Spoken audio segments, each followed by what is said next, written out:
Hello, everyone. This is Dr. Zena Suissa, President of Resonance Executive and Team Coaching. Today, we have a new segment of How Does This Resonate with You? And I'm privileged and honored to have with me Dr. Marshall Goldsmith. Thank you, Marshall, for being with me. I really so much. Thank you for me. Very happy to be here. Thank you. Thank you very much. So first, with your permission, I'd love to read a little bit about you. Okay. Okay, so Dr. Marshall Goldsmith has been recognized as the world's #1 leadership thinker and #1 executive coach. His book, Triggers, I have his books right behind me.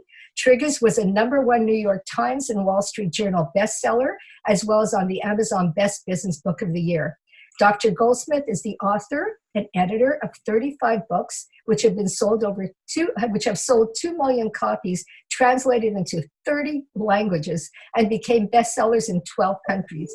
2 other books, as you can see here, Mojo, and What Got You Here Won't Get You There, the Harold Longman Award winner for Business Book of the Year. Marshall's professional acknowledgements include Harvard Business Review, Best Practices Institute, World's #1 Leadership Thinker, Global Gurus, Inc., and Fast Company magazines, World's #1 Executive Coach, Institute for Management Studies, Lifetime Achievement Award for Excellence in Teaching, Global Leader in HR Thinking. His work has been recognized by almost every professional organization in his field. I know I'm enunciating that, but it's amazing. Dr. Goldsmith, PhD, from UCLA's Anderson School of Management, where he was Distinguished Alumnus of the Year. He teaches executive education at Dartmouth's Tufts School of Business. He's one of the select few executive advisors who has worked with over 150 major CEOs and their management teams. He served on the board of the Peter Drucker Foundation, and this is what really was so compelling for me. He's been a volunteer teacher for the U.S. Army generals, Navy admirals, Girl Scout executives, International American Red Cross leaders, where he was a National Volunteer of the Year. Marshall, life is good, but you're amazing. You really are. You're truly amazing. And from me to you, you inspire others. I've spoken to many coaches. You inspire us to model the way you coach and inspire, teach, coach, advise, but also feed forward. You call it feed forward. Give back to others. And I love that. So that's my motto right now. I'm going to be giving back to others. That's wonderful. And you're wonderful to be here with me. I really appreciate that. So can we go through a couple of questions, if that's okay with you? Sure. Okay. First of all, we all want to know what brought you onto this incredible journey to help people and inspire people. You know, I feel very, very fortunate. I was a college professor, and I met a very famous man, Dr. Paul Hersey, and he got double booked. And he said, "Can you do what I do?" And I said, "I don't know." And he said, "I'll pay you $1,000 for a day." I was making $15,000 a year. And I said, "Well, I'll try." So I did this program for the Metropolitan Life Insurance Company. I was very, very successful. And then they called him back and they said, they were very angry when he showed up. This guy was great. Can you sit him back again? So that's how I got into executive education. And then what I'm doing right now is I'm adopting people. So I have this program called 100 Coaches, and it was inspired by all the nice people that helped me. I mean, Paul had a good saying. He said, "It's easy to look tall if you stand on the shoulders of a giant." Well, I've worked with Paul Hersey and Peter Drucker and many, many wonderful people who never charged me any money. They were very nice to me. And I went to this program, and the woman that ran the program said, "You should be more like them." So I thought, that's nice. So I decided I would adopt people. So I made a little video and put it on LinkedIn, said, "My name is Marshall. I'm #1 book and #1 thinker, and want to adopt 15 people and teach them all I know for free. And the only price is when you get old, you have to do the same thing." And it turned out to be the most widely viewed video in the history of LinkedIn. Wow. And I thought 100 people might apply. Over 18,000 people have applied. And so now I've adopted 180 people. So it's been a very, very nice idea. It's truly, you're remarkable. You really are. It's amazing. Thank you for that. Going back to your book. So we're starting with the book on triggers. And I selected that book because it was very behaviorally based. And I'm a behaviorist, I think, at heart. My area of executive coaching, I train in solution-focused coaching. It's more behavioral. I taught organizational behavior at McGill for many, many years. So Oh, you know Nancy Adler? yeah. I was honored with a distinguished teaching award too. So I was very excited, but I don't have what bio you have, but I've given my best. That's all I can say. I've given my best. Wonderful. Yeah, Nancy Adler teaches there. Is a good friend of mine. Yes, I know that. Yeah, amazing. So in your book, Triggers, it centers around triggers in our environment. People's situations are very triggered by events and situation environment. Why are they so reactive to these triggers? Well, we all have been kind of genetically programmed to respond to a world out there and be sensitive to that. And in the olden days, if we didn't, we would have been dead. Yep. So we're all very, very sensitive to triggers in our environment. And we think that we're controlling a lot that we aren't. I just heard an example yesterday of a new book I'm reading where there's a group of people and they put them in the dark and they say, we're going to give you this pudding. And they tell them it's strawberry pudding, but it's actually chocolate. Oh my goodness. And they eat it. And more than half the people don't know the difference. Wow. Because they've been triggered to believe that it's chocolate. Therefore, they're looking for chocolate and they find chocolate. So a trigger is any stimulus that may impact our behavior. And we are constantly bombarded in the world with triggers. Yes. Unlike the old days where the trigger was a bug or a sound or an animal, today the trigger is a URL or a noise or phone or something. That's our new technology, that's for sure. Another thing with the book Triggers, I know, and I agree with that, people have this idea of who they want to become. Yes. But they have such difficulty in becoming because it involves change. What is reticence or resistance to change? What do you think? Well, I think number one, we all want to become something, but we have to work to become that something. Yeah. And it's very, very difficult. Now, in the book Triggers, I talk about something called the daily question process. Yes. Share that with your listeners right now. Yes. This process takes 3 minutes a day, costs nothing, and will help you get better at almost anything. I've been doing this for 25 years. Yeah. I have a woman call me every day to make sure I do this. Now, someone asked me, why do I have a woman call me every day? Don't I know the theory about how to change behavior? I wrote the theory about how to change behavior. I know. I have a woman call me every day because my name is Marshall Goldsmith. I'm too cowardly to do this by myself. I'm too undisciplined to do this by myself. I need help, and it's okay. Well, it's very hard to do this. It's not hard to talk about this stuff. It's hard to do this stuff. And if any of your listeners are interested, I'll be happy to send them all my questions. Just send me an email, marshall@marshallgoldsmith.com. Marshall has 2 L's. And I'll send them my own questions and an article about it. It's very hard to do. Yes. It's hard to spend 3 minutes filling out a form.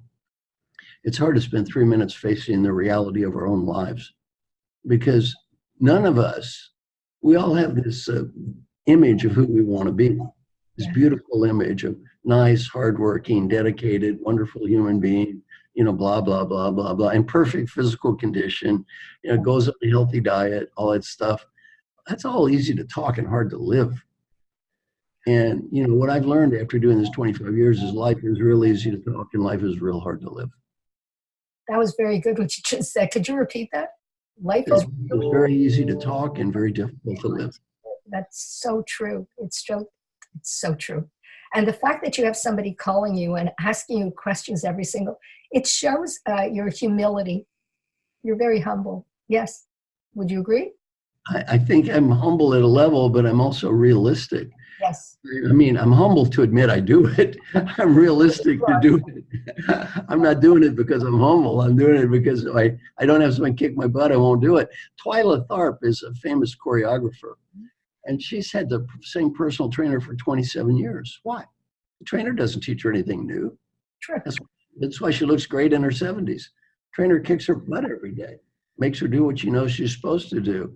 One thing I'm very proud of in the book Triggers, 27 major CEOs endorsed the book. Now, why am I so proud of that? 30 years ago, no CEO would admit to having a book. Yeah. Admit to having a coach. They wouldn't admit to having a coach. They'd be ashamed. They'd be embarrassed to have a coach. Today, these 27 important people. My name is Jim Kim. I'm the president of the World Bank. I need help. It's okay. My name is Francis Hesselbein. I'm the CEO. I'm Presidential Medal of Freedom winner. I need help. I'm Alan Mulally. I'm the CEO of the United States. I need help. Well, I think it's very healthy. We all need help.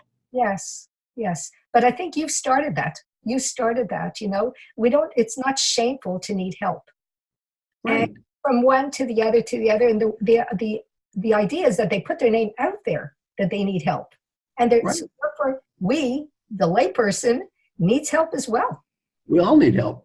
I need help. That's why I have a woman call me. I need lots of help.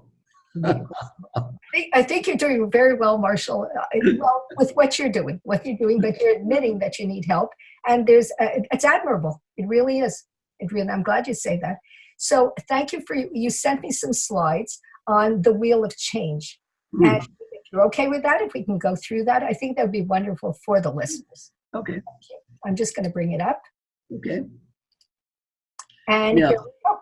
There it is. Now, if we look at the wheel of change, okay, the wheel of change, we talk about two dimensions: negative, positive, keep, and change. And then we can talk about 4 quadrants. If you look at becoming the person that you want to be, we'll talk about this from a human perspective.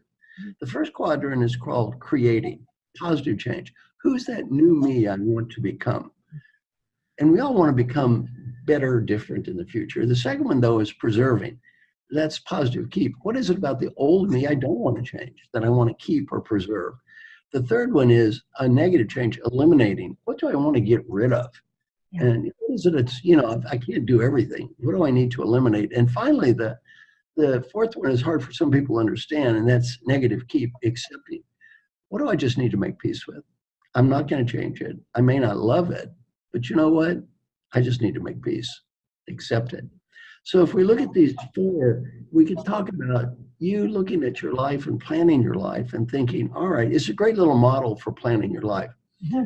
Let's start with looking at the concept of our identity, and we'll get into creating identity. How do you know who you are? Well, how do I know who I am? Well, we know who we are because of 4 reasons. First, I call our remembered identity. I think I'm a bad tennis player. How do I know? Well, I have these memories of the past, and they shape my identity. The second part of our identity is called our reflected identity. You think you're a bad listener. Well, how do you know? People told you were a bad listener, and these reflections from others become part of our identity. I want to spend a little time on something called our program identity. We've all been programmed to believe we're a certain person. I'll use myself as an example. I was brought up in a small town called Valley Station, Kentucky. Very much low income, low education environment. The odds on me getting 3 New York Times bestsellers from there would be snowball's chance in hell. My mother, though, was a first grade school teacher, and she gave me a variety of programs about myself. She said, Marshall, you are smart. She didn't say I was kind of smart. You're extremely smart. You're the smartest boy in Valley Station, Kentucky. She said, you are going to college. Not maybe you're going to college, you are going to college. And she said, you can go to graduate school. And how many people from there have a PhD? Me. And she also said, now my dad had a little gas station. Did she want her little boy working in that gas station? No. She said, you have no mechanical skills, and you will never have any mechanical skills for the rest of your life. Some little boy gets this message, you have no mechanical skills. How does it impact my development as a kid? I'm never encouraged about cars, tools, mechanical things, so I don't learn. Now, my friends, you have no mechanical skills. I'm 18, I take a test, United States Army Mechanical Aptitude Test. I scored in the bottom 2% of the whole United States. Oh, goodness. Now, I'm 26 before I question this. I'm getting a PhD at UCLA. Old Dr. Tannenbaum is our teacher. He hands out a piece of paper. What do you do well? What do you need to do better? What do I do well? It's scholarly pursuits, research, blah, blah, blah. What was I saying? Smart. Things I can't do. I have no mechanical skills. I'll never have any mechanical skills. So Dr. Tannenbaum says, Marshall, how do you know you have no mechanical skills? Well, I said, I took a test. It's hopeless. He said, how are your mathematical skills? Oh, perfect scores on the SAT math achievement test, 9 courses of math, past calculus, great mathematical skills. He said, why is it you can solve complex mathematical problems and you cannot solve simple mechanical problems? I agree. Yep. Good question. Yep. He said, how's your hand-eye coordination? I said, I guess okay. Play pinball games and shoot pool. He said, why is it you can play pinball games and shoot pool, but you can't hammer nails? Mm. When I was 26 years old, I realized there was only one reason I had no mechanical skills, because I was told I had no mechanical skills. It became part of my identity. And as long as we believe that way, it doesn't change. Yes. And by the way, I didn't have a brother or a sister. People who have a brother or sister, this is even more obvious.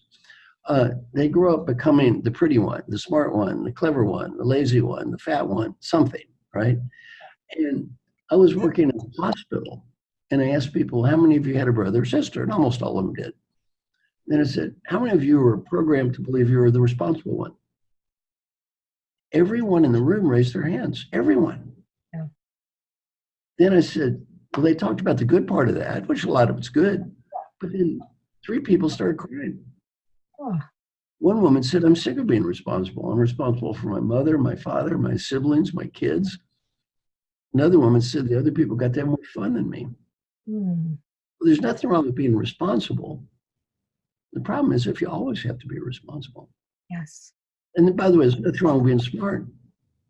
Problem is when you always have to prove how smart you are. Yeah. So, it's very hard as we journey through life not to just live this out. Now, you have a PhD, that's correct. Is that correct? I do. Yeah, do you know my favorite movie is called The Wizard of Oz? Do you know that movie? Of course. Of course. You're one of the characters in the movie, I am? the Scarecrow. Oh, my. How did you come to that? How did the Scarecrow realize he had a brain? Oh, and I don't remember that. I don't. I've seen it so many years ago. Help The me wizard, remember. the wizard gave him a gift, Oh, yes. Yes. Yes. a doctor of thinkology degree. Yes. Yes. You had to have at some level a pretty deep need to prove you're smart to put up with the amount of crap required to get a PhD. Yes. Oh, yes. Yes. Yes. There was a lot of, don't remind me, it took a lot. It took a lot, Very worthwhile. It was really worthwhile. Yeah. Now, we can all be a different person. We don't have to live that out for eternity. One night I had dinner with a famous rock star, Bono. Oh, my. Okay. Very interesting guy. And he was brought up to believe he's a regular guy. And he still pretty much is, used the F word about every third word. Okay. And he apologized. I said, no, Mr. Bono, I'm from Valley Station, Kentucky. I said, don't worry about it. I thought that was the adjective that preceded all nouns. So I said, that doesn't bother me. But then he became a music fan, then a musician, not because of money, because he loves music, and then a rock star. He talked about being a rock star, but now he's a humanitarian. Oh, I didn't know that. Okay. Oh, yeah. He donates about half his life to helping others. Wow. And he was dumped on for it by his band members, and people made fun of him. And, he finally said, look, if somebody's starving to death and I help them eat, I don't think they're going to critique me because I'm a rock star. Yes. And he became a different kind of person. Yeah. Well, he created, you see, a new identity. The point of, and by the way, he's not a hypocrite or a phony, he's just different. He changed. We can all become a different person without being a hypocrite or a phony. So the first part of this model is creating, and for your listeners, just write down, who's that new me I want to become? Yes. Who is the new me I want to become? The second part of our model is called preserving. What is it I don't want to change? What is it about the old me that I do want to keep or preserve? And I have a condo in New York, and in New York, a lot of people who are good at creating, they create wealth. But they're not good at preserving. They don't preserve their health and their families. And sometimes what we fail to preserve is more important than what we do create.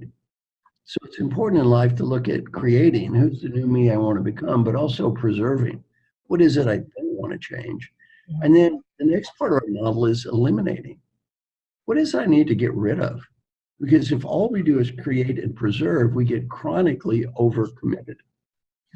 And it's hard for people sometimes to realize, I just can't keep adding on.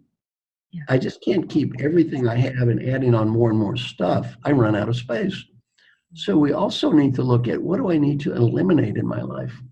Moving forward, what do I need to drop? Because if we don't drop anything, we run out of space. One of the biggest problems I have with the leaders I coach is overcommitment. They just try to create and preserve and never get skilled at eliminating. Well, it's a funny story. when my book Triggers was the #1 business bestseller in the United States, it was also on the New York Times advice how-to list. Never #1 on that list, always #2 for like 3 or 4 weeks. The #1 book that kicked my butt every week was called The Magic of Tidying Up. Oh By, my. yeah, this Japanese woman wrote this book. The tidy queen from hell, I called her. I know she is. I know she's on every show now, has her own program now. She killed me every week. Yeah. The story gets worse. Not only did I get destroyed by the tidy book every week, one day I come home and my wife is there. My lovely wife, who I thought loved me. I look on her desk. What do I see? The magic of tidying. Oh, is the actual book? The actual My own wife is sleeping with the enemy. Oh my goodness. I go, no, not you too. You're not buying the tidy book.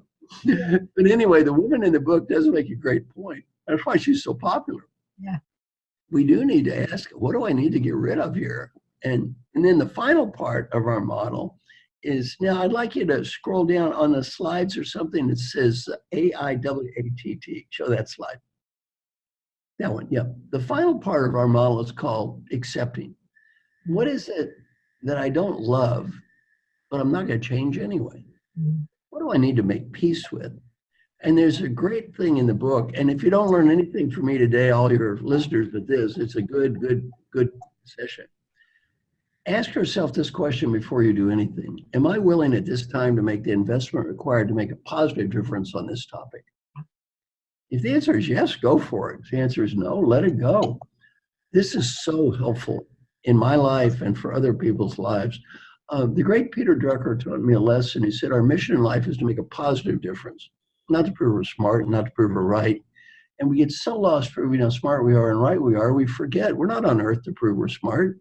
We're here to make a positive difference. Well, if I'm not going to make a positive difference, who cares how smart I am? And the other thing he taught me is every decision is made by the decision maker. Make peace, not the smartest person or the best person. And I need to influence you, and you have the power to make the decision. You're the customer, and I'm a salesperson. I got to sell. You don't have to buy.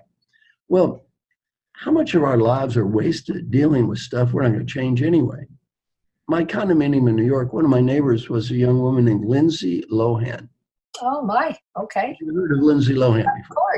Of course. How many billions of hours around the world have been wasted with people reading that Lindsay Lohan got drunk, Lindsay got stoned, Lindsay Lohan was in a car wreck? I know. That was people that I teach this. If you ever think my neighbor Lindsay Lohan is a loser, I'd like you to remember one thing. She's not wasting her life reading about you. Exactly. She's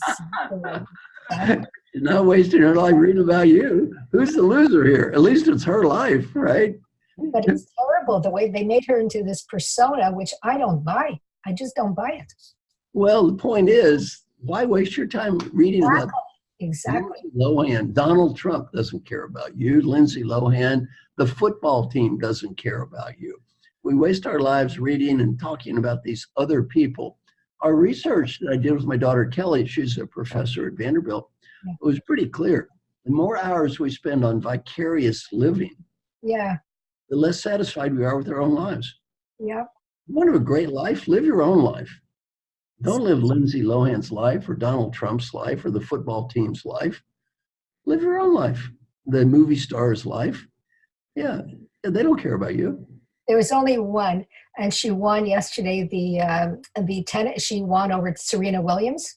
Bianca Andreescu. She's an example for young people. Good. That's what I felt like. She's ambitious. She's only 19 years old, you know. Not that we want to live her life, but she's such a good example for young people to emulate. Well, there's another learning point there. My friend is coach of Venus Williams. Oh my goodness. Okay. And I do a lot of classes for retiring executives about what are you going to do now? And now we're going to be doing one of those for athletes too. Oh, good. If you look at the numbers, pro athletes after they retire, I know. Disastrous. I know. Football players, baseball players, basketball players, a lot of depression, suicide, bankruptcy. Just the numbers are terrible. Because what happens is they become these gods Yes. And they need to change and redo their lives, and it's very, very challenging and difficult to do. Yeah, Venus Williams got beat by a 15-year-old at Wimbledon. She's almost 40. Well, it's God's way of saying it's over. But when it's over, can we agree that we have to define our new identity? That's it. We need to start over. That's what this little model is about. Yeah. Who's the new me I want to create? What is it about the old me I do want to keep? Yeah. What is it I want to get rid of? And then what do I need to accept and make peace with? Yeah. Yeah. I think this model is great and applicable to many areas. Yeah. You can use it in a business. Yes. What does the business need to create? What do we need to preserve? What do we want to get rid of? What do we need to accept? What does our team need to do? You can use it from an individual to coaching a person to a team to a business. My doctorate was on parenting beliefs, and I wonder if we cannot apply some of this to the family. Of course. Yep. With your permission, may I? Of course. There you go. You're also very generous in the way you give a lot of things, to help others. I give away everything. My basic, if you go to my website, www.marshallgoldsmith.com, I've got 250 videos online. I've got hundreds of articles online. I give everything away. I mean, what am I saving it for? Yeah. Yeah. Well, hopefully you live to 100 years, Marshall. Hopefully. And you'll create and be more creative. Yes, I think so. And be helpful to others as well. I'm going to take this slide down. Okay. And you mentioned your daughter, Kelly, right? Who's also a doctor because she's like Dad, right? She probably basically is a tough cookie. I have that feeling. I just have a feeling about her. I looked her up a little bit. I understand, I know a little bit about her. There's a meeting that you went to with HR executives. It's described in your book. And I really like the area of employee engagement. You left that meeting with a revelation or a realization about how things, but it's not unidirectional. Right. Employee engagement is bidirectional. That's both of us have to do this. Right. So, and then you conducted some research. Was it with Kelly or you did it by yourself? Yes, With Kelly.